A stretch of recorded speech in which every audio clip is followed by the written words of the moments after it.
For sure, there's definitely gay players in the NBA, and there's probably gay players in all sports, right? Supposed leaked footage of him partying with other players has basically set the entire internet on fire. Why keep it a secret for so long, and will his career ever be the same? Let's dive in. Here is the post that shook the league. On February 24th, 2026, a viral post hit X from an account dubbed Jake Morrison NBA. It slapped a massive red breaking banner right over a shot of Chet Holmgren in his OKC Thunder gear. The caption claimed Holmgren had officially come out, labeling him the first active gay player and calling it a huge step forward. It said he planned to wear a rainbow armband for awareness and hoped to inspire other hoopers to live their truth. In just 24 hours, that tweet racked up 16,146 likes, 867 reposts, 1,334 replies, 1,587 bookmarks, and nearly 5 million views. It spilled onto Facebook, Instagram, TikTok, and Reddit.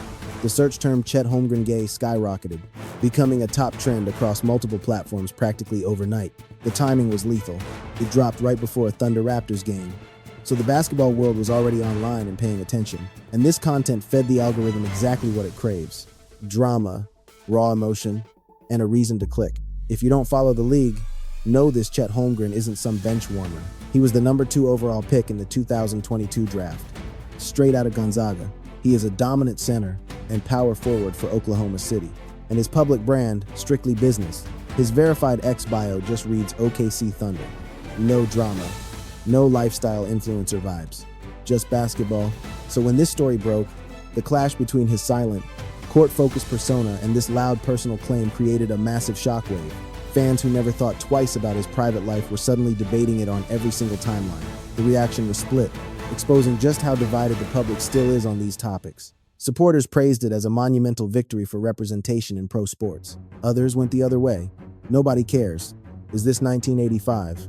Or who gives a damn? Some comments were brutal, like keep that rainbow off the court.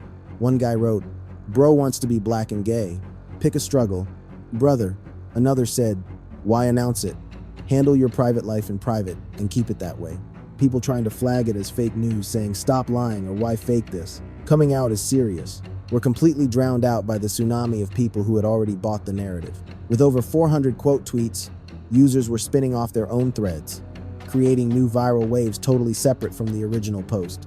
Over 1,500 bookmarks meant people were saving the receipts to use in arguments or drop in group chats later. Within hours, the post had morphed into its own self-sustaining ecosystem.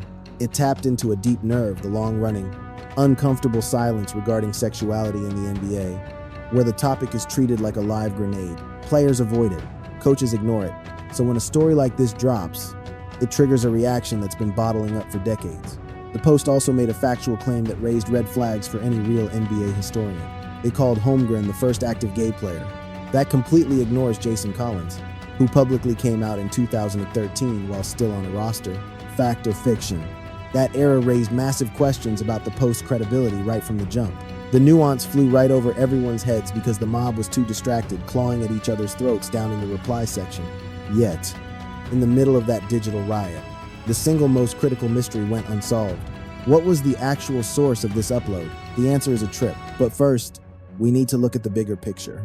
This story blew up because of the NBA's complicated history with closeted players, secret lives, and locker room politics. The hidden reality: the league has been around since 1946. Thousands of men have suited up. Yet out of that entire army of athletes, only 3 men with NBA experience have ever publicly come out. 3 people in nearly 80 years. The first was John Amaechi, a British-American big man who played nearly 300 games between 95 and 2003 for the Cavs, Magic, and Jazz. He came out in 2007 via his memoir Man in the Middle, 4 years after hanging up his jersey. Amaechi described navigating suspicion from teammates, sneaking into gay clubs in conservative cities like Salt Lake, and the heavy toll of living a double life in a hyper-masculine world that had zero room for being different. Ever since those days, he hasn't just spoken up. He's become the loudest voice in the room on the issue. Back when they were grinding together on the Jazz, Andrei Kirilenko shot him an invite to a New Year's bash with a handwritten note attached. "Bring whoever you want."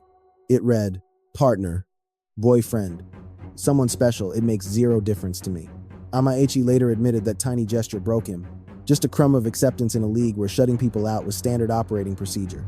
Honestly, that might be the only legit record we have of a gay baller getting a genuine invite to a team party like a normal human being. No PR stunts. Just one teammate looking out for another.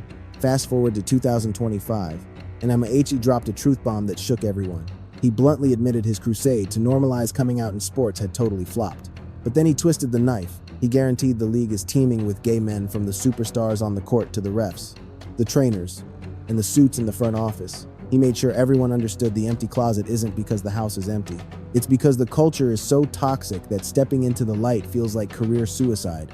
Rewind to 2003, and Tracy McGrady estimated that 5% of the league was gay. With 450 guys on rosters, do the math. Statisticians crunch the numbers on 0 gay athletes existing in that pool. The probability, less than 1%, that's not a guess. That's hard data. The silence in the locker rooms versus the screaming reality of the statistics creates a paradox so loud you can't ignore it. Enter Phil Jackson, the Zen master himself, with 11 championship rings weighing down his hands. Someone asked him if the NBA needed to open its arms to gay players. He didn't even blink before shutting it down. It's a ridiculous question. I mean, none of us have probably ever seen it in all our careers. He dug his heels in, acting like the whole concept was alien because, in his world, the issue simply didn't exist. And there's no inclusiveness to be had. So it's really a strange question to come out of. I've never run into it in all my career. I don't know if Shaq or Gert have ever run into it, but I've never run into it in my career. Really? No. John Amaechi's always said that, there were other gay players in the league who just didn't come out. And talking about thousands of players over a few decades and nobody's gay. That would probably be as unimaginable as everybody being gay. You know what I mean? He broke down their witch hunts. They weren't looking to support guys, they were testing them. We're trying to figure out who's gay. So we'll do stupid shit like, hey man, if we wasn't NBA players, would you have anal sex with a dude for 10 million? They were watching your face. If you got too mad, too defensive, boom, target acquired. And we look at each other like, we got one, right? And that's what we do. We got one. Now we're gonna just target him. This because if you're not gay, what the f you that angry for, dog? We're just sitting here f***ing around and you over here all extra angry. I can never be angry at gay questions because I'm not gay. You know? But that's what I'm saying. But that's what we do. Whoever gets that angry about a fucking question, here. Yeah, you got it. Jason Williams backed this up, painting a picture of the tightrope closeted guys have to walk. Person who is down low in a locker room is usually the most serious, strongest, angriest, right? Because a down low man don't play with gay stuff, right? That pressure cooker is exactly why a player coming out hits like a nuclear bomb when it finally happens. Then Jason Collins shattered the silence on April 29, 2013, dropping a heartfelt essay in Sports Illustrated. I'm a 34-year-old center. I'm black, and I'm gay, just like that. He became the first active player in the Big Four leagues to say it out loud. The guy was a tank, logging 735 games over 13 grueling seasons. He ground his way to the finals twice with the Nets. Not a superstar, averaging about 3.6 points and 4 boards, but a true grinder. He wasn't selling jerseys, but he was the enforcer. Everyone respected the guy doing the brutal work that never makes the top 10 plays. Throughout his entire run in the pros, he harbored a hidden truth, describing it like staring at a clear azure sky but forcing his brain to believe it was crimson. He paraded girlfriends around and built a fortress of straightness because the NBA simply didn't have any architecture to support a man like him. He pointed to the Boston Marathon tragedy as proof that everything can vanish in a heartbeat, and recalled the sting of jealousy, watching a buddy march freely in a pride parade, a celebration Collins couldn't touch. You always knew you were gay? Yeah, it's I sort of describe it as you know that the sky is blue, but you keep telling yourself that it's red. But when you finally get to that point of acceptance, there's nothing more beautiful. And just allowing yourself to, really be happy and be comfortable in your own skin. The First Lady fired off a supportive tweet. The Black Mamba shared his respect, and Doc Rivers bet that the locker room would be way more welcoming than the general public. Over on the TNT set, Sir Charles Barkley dropped a truth bomb that sliced right through the media chatter. When I go to bed tonight, I won't care who Jason Collins sleep with. I'm happy that he gets to be himself. Listen, we've all played with gay players. And we had one meeting, Ernie, where we said, we just gonna respect everybody, man. Stop all the team meetings. Smith broke down what that respect actually looked like in the paint, carving out space for every personality on the bench. Let's respect the fact that Hakeem is Muslim and he wants to pray before the game. Give him his... The outcome, according to Smith, was that they quit bickering over their quirks and started dominating because of them. Respect the fact that Sam Cassell's a rookie and he's going to talk like it's 3 o'clock in the afternoon if it's 3 o'clock in the morning. He doesn't. And then all of a sudden, we got better and we respected. Collins rocked the number 98 as a solemn tribute to Matthew Shepard, the Wyoming student whose life was stolen by hate back in 1998. He inked a deal with the Brooklyn Nets in February 2014, hung up his sneakers that November. And here in 2026, he remains the lone wolf to come out while active, Isaac Humphries, an Aussie big man who saw brief action with Atlanta in 2019, waited until he was back in the NBL to speak his truth in 2022. The kid had balled out at Kentucky before going pro, even snatching the NBL Rookie of the Year trophy in 2018. Standing before his Melbourne United squad, choking back emotions, he told them, "The truth about me being gay, I made a choice that if I joined a team, I was going public." He later realized his goal was to light a path for the next guy. He found the courage and safety to say those words in the Australian League, but during his short cup of coffee in the NBA, he didn't feel that same security. Meanwhile, others are pushing for visibility from the sidelines. Derrick Gordon broke barriers at UMass back in 2014, and Andrew Ogilvy stepped forward in the Aussie League just this past January 2026. Yet within the association itself, the needle hasn't budged since Collins over a dozen years ago. 3 guys in nearly 80 years of history. That scarcity is exactly why any whisper about a player's orientation, fake or not, blows up like that Chet Holmgren viral post. It triggers gossip, avalanches, and culture skirmishes. The gap between confirmed facts and locker room hunches has always been stuffed with toxicity. That gray area is exactly where the dialogue about queer athletes turns ugly and destructive. Dwight Howard, a 3-time defensive giant and 8-time All-Star, has been the biggest target dragged through that mud. Legal filings piled up, claiming he had consensual hookups with men and transgender women. With wild stories about private parties, Howard didn't deny the meetups, clapping back with, "If that is what makes me gay, then I guess I am gay." Those court cases turned him into the go-to punchline whenever the subject of closeted ballers hit the news cycle. And plenty of folks whispered that his private bedroom habits were the real reason he couldn't land a roster spot late in his career. Aside from Dwight, the rumor mill has chewed up Ben Simmons over leaked messages with a trans model, and Zion Williamson, who got blasted by an ex-girlfriend. Not to mention Kevin Durant getting side-eyed just because he keeps his dating life under lock and key. Even Lamar Odom got heat for social media interactions with trans model Danielle Alexis. None of it proven, all of it messy. Yet the web treats these crumbs like gospel truth. Meanwhile, actual hate has bubbled up from inside the NBA for decades. Back in 2007, Tim Hardaway straight up admitted he hated gay people, earning a swift ban from festivities by Commissioner Stern. He eventually went to counseling classes and claims his heart has changed since then. But those hateful words hung over him like a dark cloud, likely pushing back his Hall of Fame induction by years. Then you have Anthony Edwards, who got slapped with a fine in 2022 for uploading a clip where he hurled slurs at strangers. The disturbing part wasn't just the words, but the fact that he felt cozy enough to broadcast them to the world, sharing that clip to his massive social feed, where millions watch every move, really highlights the toxic fringe the league still permits to exist. Back in 2024, Michael Porter Jr. floated a wild theory that NBA stars develop bizarre obsessions, claiming endless access to women pushes them toward men, framing being gay as some twisted side effect of excess, rather than a genuine identity, basically calling it a boredom cure for rich guys. Then you had Gilbert Arenas in 2023, labeling the LGBTQ+ community the biggest bullies on earth, tearing into the shifting norms around pronouns and trans rights like he was personally offended. On the flip side, the front offices are trying.